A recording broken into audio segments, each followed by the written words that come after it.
آپ کا طرز عمل یہ تھا کہ یقبل الہدیہ، آپ ہر قسم کے ہدیے کو، عطیے کو قبول کرتے تھے، تحفے کو قبول کرتے تھے۔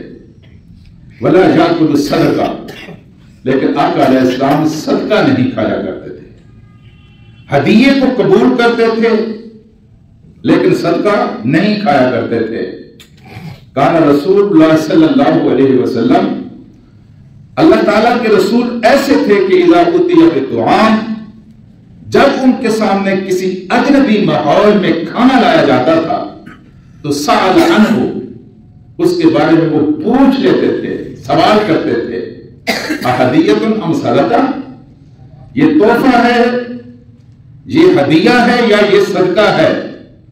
فإن قیل، اگر کہا جاتا صدقۃ، قال لأصحابہ کلوا ولم یأکل، اگر وہ صدقہ ہوتا تو آپ اپنے دوستوں سے کہتے کہ تم کھاؤ، ولا یأکل، لیکن خود تناول نہ فرماتے۔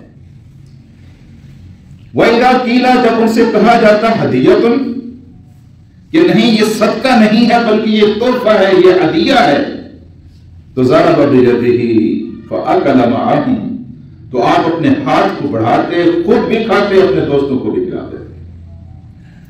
میرے عزیز دوستو، اللہ کے رسول نے یہ ہدایت کی ہے، یہ نصیحت فرمائی ہے کہ تحادو، ہدیہ دیا کرو، محبت جوان رہے گی، محبت تر و تازہ رہے گی، ایک دوسرے کو ہدیہ دیا کرو۔ تحادو کا معنی ہے کہ ایک طرفہ نہ ہوں، ایک طرف سے دیا ہے ہدیہ تو دوسری طرف سے بھی آنا چاہیے۔ وَإِنَّ الْحَدِيَّةَ، بے شک یہ ہدیہ جو ہے، اللہ کے رسول نے فرمایا کہ تذهب وغر الصدر، اس سے دل کا کینہ جاتا رہتا ہے، دل کا بغض جاتا رہتا ہے۔ تو یہ ایک بہترین طریقہ ہے، کسی کے بارے میں آپ کا دل میلا ہوا ہے، کسی وجہ سے آپ کا دل دکھا ہے، کسی وجہ سے آپ کی رائے اس کے بارے میں منفی ہوئی ہے، کسی وجہ سے آپ نے اس کے بارے میں ایک غلط رائے قائم کر لی ہے۔ اب شیطان تو یہ چاہے گا کہ ردے پر ردہ چڑھاتا چلا جائے اور اس خلیج کو بڑھاتا چلا جائے، کیونکہ شیطان خوش ہوتا ہے جب رشتے ٹوٹتے ہیں، اللہ خوش ہوتا ہے جب رشتے جڑتے ہیں، اللہ کا رسول خوش ہوتا ہے جب رشتے جڑتے ہیں۔ تو جب آپ کی رائے کسی کے بارے میں تھوڑی سی منفی ہونے لگے تو اللہ کے رسول کے دیے ہوئے اس طریقے کو آپ استعمال کریں۔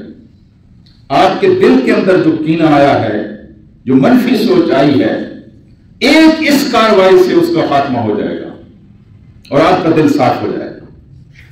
حضور اکرم صلی اللہ علیہ وآلہ وسلم کے ایک صحابی ہیں سیدنا انس رضی اللہ تعالی عنہ، انہوں نے اپنے بیٹوں کو اپنے سامنے بٹھایا، اور ہم تو اپنے بیٹوں کو بٹھاتے ہیں، بیٹے بچت کرو، کچھ بناؤ، کچھ بنے گا تو کام آئے گا۔ انہوں نے جب اپنے بیٹوں کو سامنے بٹھایا تو ان سے کہا تہادو، تہادو، ہدیے دو، ہدیے تحفے دو۔ نتیجہ کیا ہوگا؟ محبت بڑھے گی۔ جس کو ہدیہ تم دو گے، تحفہ تم دو گے، اس کی زبان سے محبت آئے گی۔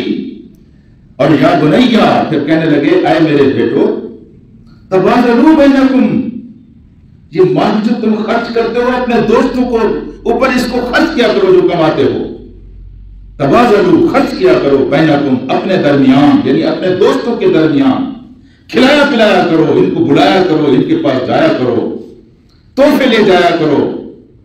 اور پھر فرمایا کہ فَإِنَّ أَوَدُّ لِمَا بَيْنَكُمْ، اگر تم نے اس طرح کیا تو تم دیکھو گے کہ تمہارے درمیان محبت میں اضافہ ہوگا، محبت بڑھے گی۔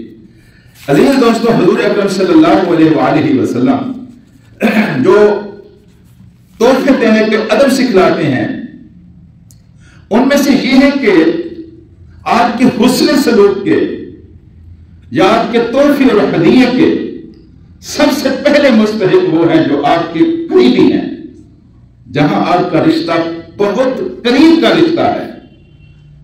یہ